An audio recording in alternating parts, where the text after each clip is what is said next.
Hello hello, je vous retrouve aujourd'hui dans cette nouvelle vidéo qui sera une vidéo favori et flop du mois de juin. Ça fait un moment que j'ai plus fait ce type de vidéo, mais j'adore faire ça parce que ça me permet de voir un petit peu les plantes qui vont très bien, qui m'ont procuré pas mal de bonheur durant tout le mois passé et les plantes qui m'ont fort frustrée. Donc aussi une manière de pas toujours montrer les plantes qui vont bien.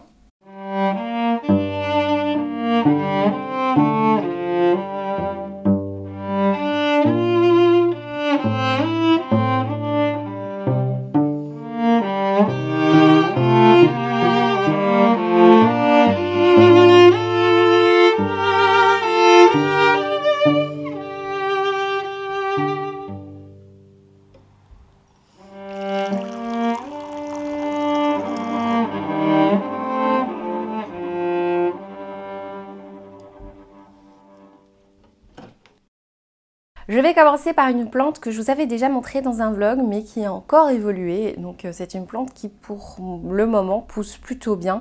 Il s'agit de mon Syngonium Grey Ghost. Alors c'est une plante qui a commencé à bien pousser dernièrement. Elle a mis longtemps avant de démarrer et puis là, elle fait feuille sur feuille. Avec des feuilles, parfois avec des tons roses. Je vous mettrai des petits plans pour que vous le voyez bien. C'est vraiment une plante que je trouve magnifique avec effectivement ce côté un peu... ghost, ce côté un peu gris. C'est vraiment très beau comme plante. Je sais pas quoi dire d'autre, hein. Honnêtement, je peux pas développer pendant 3 heures. J'adore cette plante. En plus, chaque feuille est à chaque fois différente. Ici, on a quelque chose d'un peu plus foncé, qui est plus du tout Grey Ghost, hein, pas du tout. Alors que celle juste avant avait proposé quelques petites nuances roses. T'en as une avec une tache brune. Bon là, c'est... juste une question d'humidité, je pense, ou une histoire d'arrosage. Je vais lui enlever sa petite crotte, la jaune. Voilà, donc première plante, premier gros top pour cette plante. Alors la plante suivante est un énorme flop, mais qui est lié à un énorme top qui viendra juste après, puisque c'est la même. En fait, j'ai 2 fois la même plante. C'est vraiment Mr. Jekyll et Mr. Hyde, quoi. Vraiment, on en a une qui va super bien et une qui va pas bien du tout. Donc je vous montre d'abord celle qui va pas bien, comme ça il y a une petite progression. Donc effectivement, j'ai mon Philodendron Mamey que j'ai racheté 2 fois, donc au même magasin, hein. J'en ai une dans un pot en terre cuite qui était dans le salon, dans ma plantagère. Et en fait, elle m'a fait tous les indésirables possibles et imaginables, hein, vraiment. Elle m'a fait trips, elle m'a fait cochenille, elle m'a fait araignée rouge. Alors que j'avais jamais eu d'acarien, moi, sur mes plantes, à part les acariens que j'amenais moi-même pour tuer les trips, quoi. Donc vraiment, c'est une plante qui me désespère un peu parce que elle a tout chopé. Du coup, là, ce que j'ai fait, c'est que je l'ai prise et je l'ai isolée. Vraiment, Philodendron Mamey, du malheur, voilà. Et ensuite, nous avons mon Philodendron Mamey qui est aussi dans le salon, mais qui est sur ma cheminée. Pas grande différence, à part qu'elle n'est pas du tout au même endroit, qu'elle a un peu moins de lumière et qu'elle est dans un pot en plastique. Voilà. Donc la différence, il n'y en a pas beaucoup. Et celui-là est un énorme top puisqu'il vient de me faire une nouvelle feuille. Donc voilà, il a une feuille ici bien grande et il vient de me faire ici une petite feuille en plus. Vraiment très choupinette, je l'aime beaucoup cette petite feuille, ça m'a vraiment rempli de bonheur quand j'ai vu que la feuille sortait. Donc là elle est vraiment bien sortie, je suis trop contente. Donc évidemment je vais la laisser à sa place, je crois que c'est un endroit qui lui convient bien. Bon, elle pourrait bien sûr être plus près de la lumière comme toutes les plantes bien sûr, mais je ne sais pas mettre toutes mes plantes collées à la fenêtre, évidemment. Voilà, elle se porte plutôt bien, elle a l'air en pleine forme, elle n'a pas l'air de faire des indésirables, donc je vais l'éloigner immédiatement de cet endroit de malheur. Je vais passer ensuite à un flop qui me brise un peu le cœur, puisque c'est une plante que j'ai reçue d'une personne de ma famille, que j'aime beaucoup, et j'ai reçu cette plante, et donc je l'ai mise dans mon salon. Quand je l'ai reçue, j'étais hyper heureuse, parce que c'est une plante que j'aime beaucoup et que je n'avais plus, puisque ma première avait été infestée de trips. J'avais un peu peur en la mettant dans le salon, en me disant que si elle rechopait des trips, ben, elle allait contaminer toutes les autres, et c'est un peu ce qui est arrivé. Donc je sais pas ce que j'ai en ce moment, enfin j'ai toujours. J'ai une malédiction avec les Philodendron Brasil, ils chopent à chaque fois des trips, et ça me brise le cœur parce que du coup je pense que maintenant je vais devoir l'isoler. Alors je l'ai sortie de son cache-pot, c'est une plante que j'aime beaucoup, qui me fait des jolies petites feuilles, c'est vraiment très beau, hein, il n'y a aucun souci là-dessus. C'est juste qu'à chaque fois, je suis obligée de la traiter très régulièrement avec du savon noir. Et je passe ma vie en fait à l'asperger de savon noir et ça revient. J'en ai un peu marre, vraiment. Et en même temps, ça me brise un peu le cœur parce que c'est une plante qui a une valeur sentimentale. Donc j'aime bien aussi mettre en évidence des plantes que j'ai reçues. Voilà, il y a ce côté valeur sentimentale. Mais je pense que il est arrivé ce moment où je vais devoir faire un choix. Donc là, à l'instant, je viens de mettre mon pothos Marble Queen à sa place. Ça me fait un peu mal parce que je voulais la voir cascader le long du mur, mais à chaque fois, il y a des trips, quoi. Donc à chaque fois, quand elle est traitée, pendant quelques jours, ça va, puis ils reviennent. Donc je pense, je vais l'isoler, continuer à la traiter, mais j'ai trop peur qu'elle foute la merde là avec mes autres plantes parce que du coup c'est elle qui provoque des petites invasions. Ça me fait vraiment mal au cœur parce que là vraiment valeur sentimentale. La plante suivante c'est un énorme top. Eh bien il s'agit d'un caladium. Voilà, j'ai replanté des anciens bulbes de caladium. Je crois qu'il y a 2 ans que j'ai ces petits bulbes et je les ai replantés. Il s'agit de mon Frog in a Blender que je trouve absolument magnifique. Vraiment, je l'ai rempoté dans un pot en terre cuite pour avoir la main mise sur l'arrosage en fait, pour pouvoir mieux gérer l'arrosage. Je la trouve splendide, je vous l'avais déjà montré. Alors évidemment, le nom de cette plante, quand tu traduis, ça fait littéralement grenouille dans un mixeur. C'est pas très vegan tout ça. Mais bon, disons que c'est vraiment une très belle plante que j'aime beaucoup. Je sais pas jusque quand elle va tenir, honnêtement. Vraiment, je sais pas jusque quand le bulbe va survivre aussi parce que au fur et à mesure des années, bah, il s'épuise un petit peu. Donc je me demande si l'année prochaine, ça va pas être plus difficile de faire sortir des feuilles. Je ne sais pas. En tout cas, voilà, j'ai 2 caladiums en ce moment et c'est celui que je préfère. Donc je voulais vous le montrer. Concernant la plante suivante, il s'agit non pas d'une plante, mais enfin si, mais elle n'existe plus, elle est morte. Donc je vous partage un petit peu une résolution que je me suis faite, que je vais essayer de tenir. Ça m'arrive d'avoir des envies pendant un moment d'une plante, mais je sais que la plante coûte très cher. Et donc, ce que je vais faire, c'est que je vais voir sur des sites si elle est disponible en bébé. Et donc, j'ai beaucoup de fois acheté des plantes en bébé parce qu'elles coûtaient moins cher, forcément, puisque c'est des bébés. Et donc, j'ai beaucoup de fois dépensé pas mal d'argent pour des bébés au lieu d'attendre quelques mois que les grandes deviennent moins chères.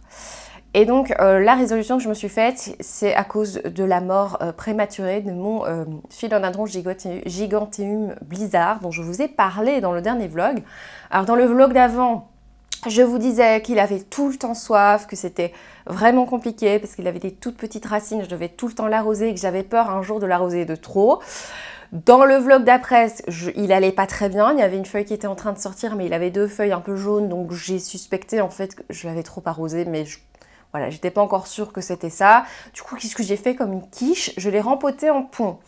Mais j'ai mal géré, enfin, je trouve pas ça une bonne solution de rempoter en pont quand elle va pas bien du tout.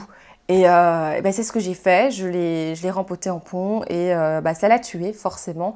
Parce que du coup, il y a eu trop d'eau d'un coup et elle a pourri tout simplement. Et donc, je n'ai pas envie de me rappeler le prix que j'ai payé cette plante, mais c'était cher pour une petite plante et donc je pense que c'est vraiment le déclic qui fait que je ne vais plus acheter des bébés plantes rares parce que les grandes sont trop chères.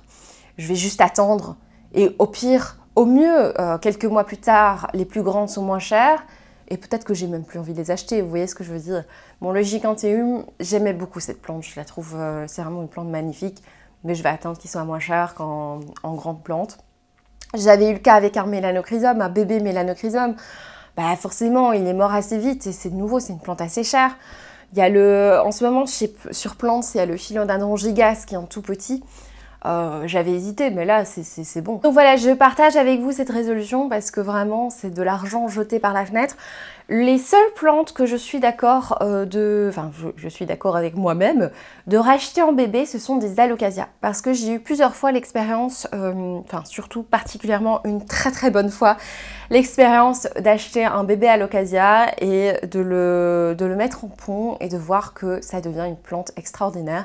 Donc effectivement, il y a certaines plantes qui en bébé, ça passe. Si c'est par exemple une alocasia beaucoup plus rare, je vais plus facilement alors l'acheter en bébé parce que j'ai déjà réussi à en faire pousser une qui grandit vachement bien. J'arrête pas de la regarder, elle est trop belle. Voilà, mais c'est vrai que pour ces bébés philodendrons, je sais pas comment ils fonctionnent en grand, je sais pas comment ils réagissent en grand. Je crois que je vais arrêter de les acheter en petit, tout simplement. Pareil pour les piléas, parce qu'il y a le choc quand même du transport, la chaleur, enfin...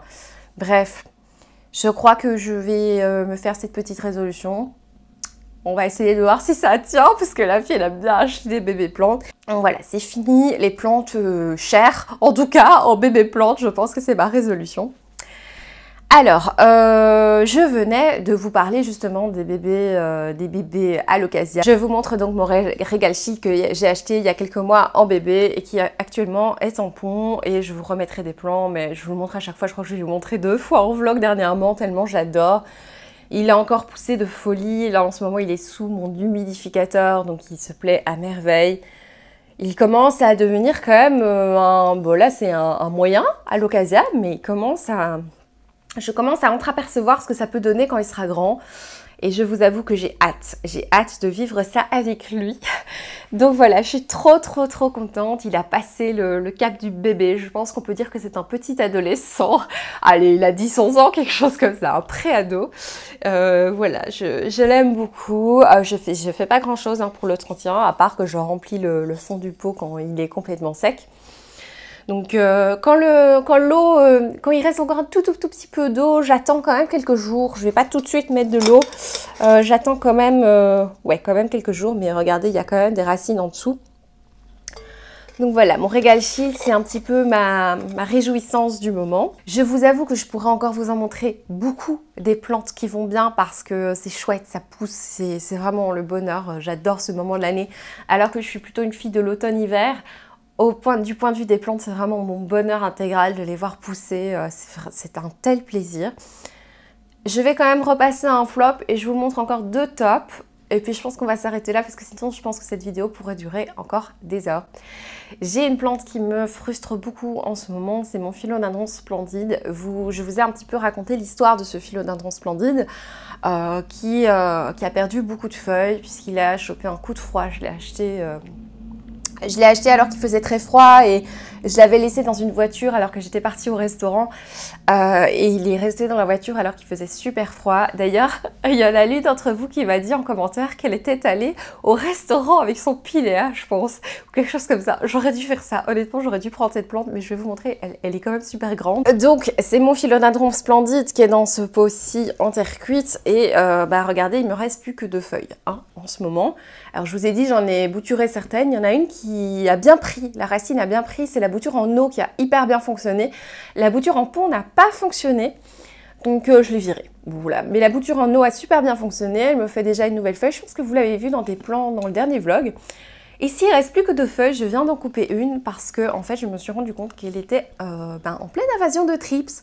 Donc je pense que ça doit être mon Philodendron Brésil qui lui a refilé les trips, super sympa. Il y en a encore alors que je viens de la traiter hier, donc super, tout va bien. Il y a une nouvelle feuille là qui est en train de se faire depuis des semaines, qui n'est toujours pas sortie. Mais heureusement, il y a quand même pas mal de petites pousses un petit peu partout sur les tiges. Donc il y a notamment ici une petite pousse. Et nous avons à la base aussi une petite feuille qui est en train de se faire ici et ici. Donc voilà. Je vais attendre, je vais continuer à la traiter, donc c'est-à-dire, je pense qu'en ce moment, tous les jours, je vais l'asperger de cette solution au savon noir parce que ça me désespère un petit peu.